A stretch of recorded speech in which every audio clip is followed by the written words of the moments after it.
Flew the Sterling B Mark I British heavy bomber. This is the airplane right here. It has armor that protects the top part of the engine, but sometimes it doesn't do anything because it's all about how good the tail gunner is. When you get trailed from behind, if you don't have a good tail gunner, you're going to get shot up.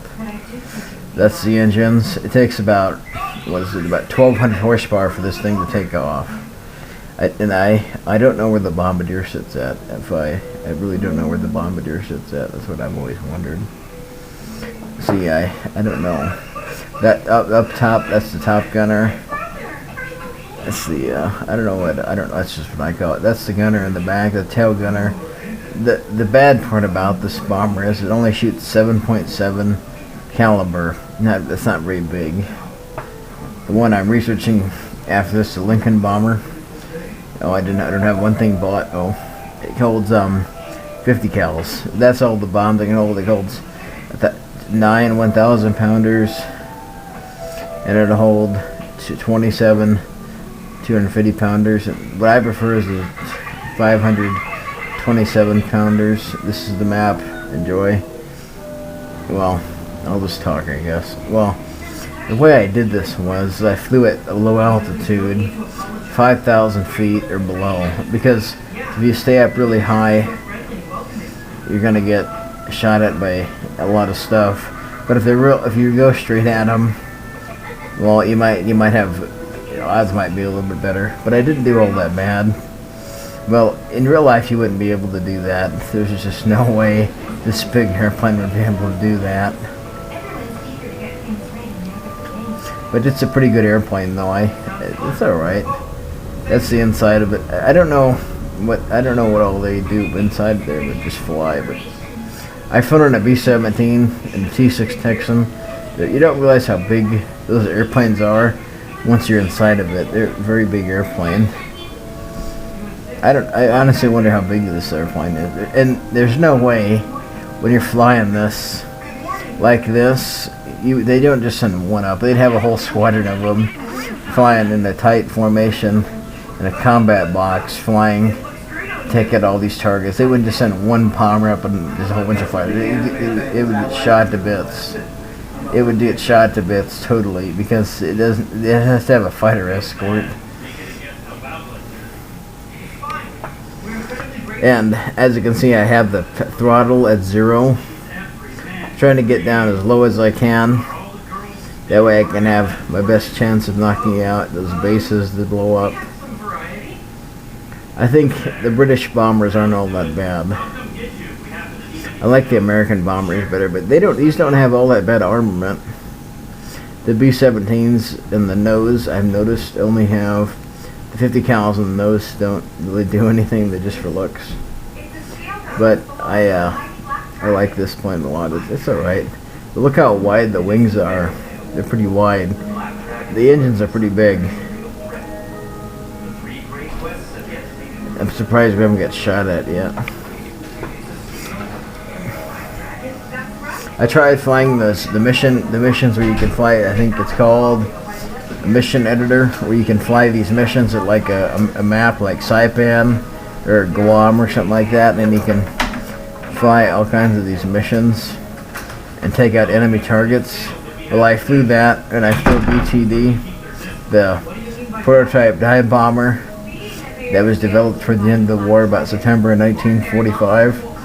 And I didn't do all that bad, but I don't know how to do it exactly. It's a pretty good bomber. It's a pretty good dive bomber. What I do is I carry the 2 1,000-pound magnetic bombs.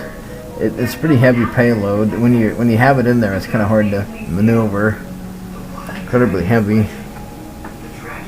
There's no way you could do that with this plane. It would throw all the gunners around, I think. The reason why I do that is I'm trying to lose altitude. It's pretty. Yeah, if that was a B-17, it'd put a lot of stress on the wings. See, we're still going down in altitude. Going for that base up ahead, that red target.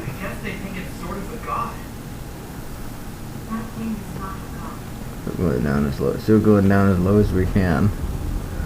I'm always looking around to make sure I'm not going to get shot at. And we haven't got a shot at yet. Not seeing anybody. Still looking. Wow, it's almost upside down. Jeez. Wow. Crazy.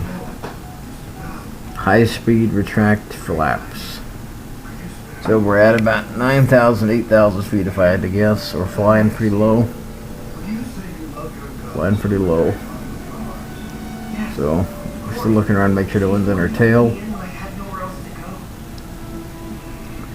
Going for that one of these bases to blow up. Bomb bay is open. That's all the bombs. There's 27 500-pound bombs in there. We're ready to blow a base up. We almost could just fly over and drop all of them, but then it would only count as many as took it out. It doesn't count extras. Well, what you're gonna see me do is, I don't want to spoil it, I dropped the bombs and I used a little too many, which is fine. So it counted. What it did is it counted how many I dropped, but then it figured that I dropped so many that it somehow counted it, but then it counted I dropped too many. That's what I think happened. Base destroyed, 4,000. Look at that explosion it made. Wow. And we're gonna drop some more bombs.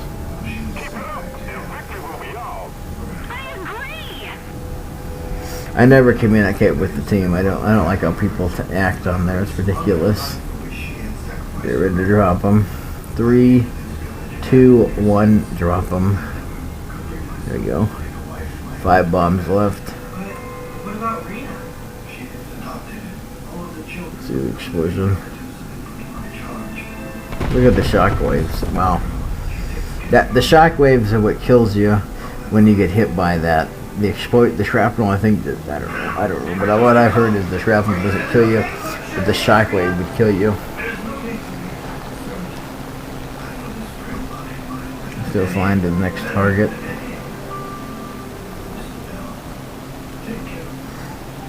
Still flying.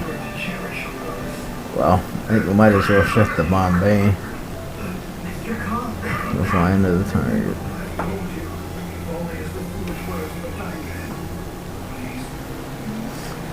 Still flying. Make sure no one's gonna shoot at me. I thought about taking this and just taking off from the airfield, but I thought it takes a while for this thing to take off. But if you take off from airfield with this, you have to use the whole runway and a little bit extra. It's pretty crazy. It takes a while for it to take off, I think. It almost takes about 2,000 feet for it to take off. Very big airplane, I think. I just wouldn't want to be in one in real life. I don't think I wouldn't want to be in one during the war. I'm still flying. Get ready to turn. Turn to the left. Here we go. There you go. I like the way this bomb bay is. It's pretty cool.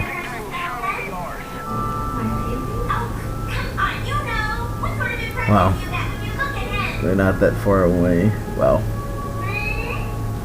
Drop them. 3, 2, 1, drop them.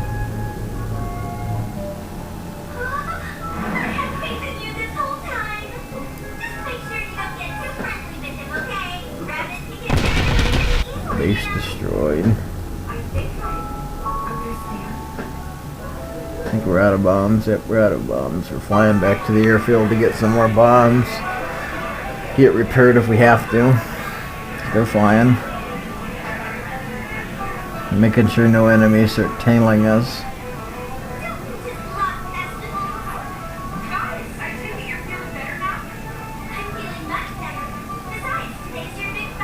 There we go, we're still flying.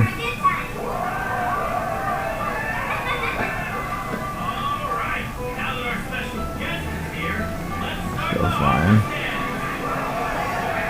We got a couple miles, it looks like, to get there. Got a little bit to go. Quite a few enemies up ahead, looks like. Wow, turning it quite a bit.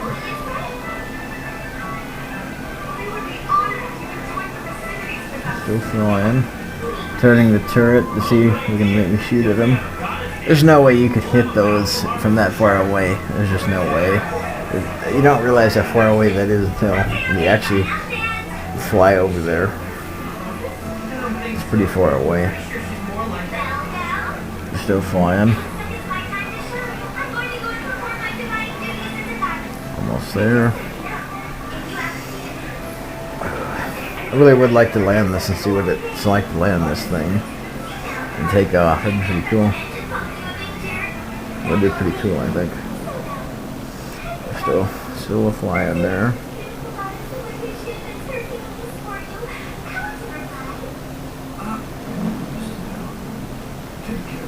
Not there yet. Well, still going. Got a little bit to go. Looks like.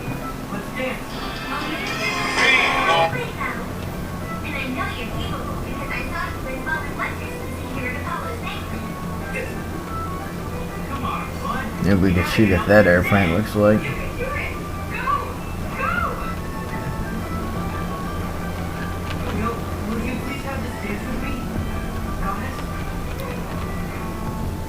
Don't see anything to shoot at. There's a Corsair it looks like we could shoot at.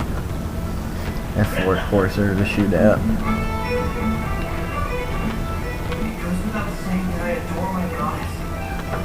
I wish that we could just play as a gunner and the pilot would do the rest. All you had to do is keep the plane alive. That would be pretty cool.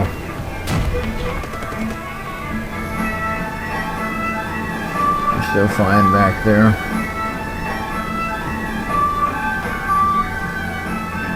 Out there. Just about to the target. Just about back to the airfield.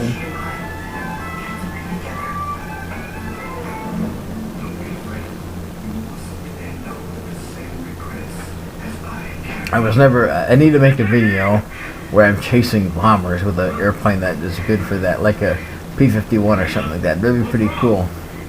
But I'm usually more into just flying bombers and stuff like that, and just doing something that you're really helping the team. Because if you're doing that, I tend to get shot down sometimes. So it looks like we've accomplished the mission. Placed 13th.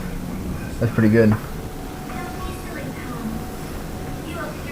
Wow, that's pretty cool.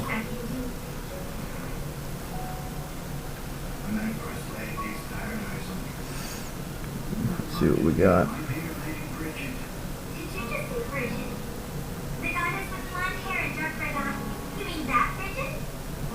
Made quite a bit. Hope you liked the video.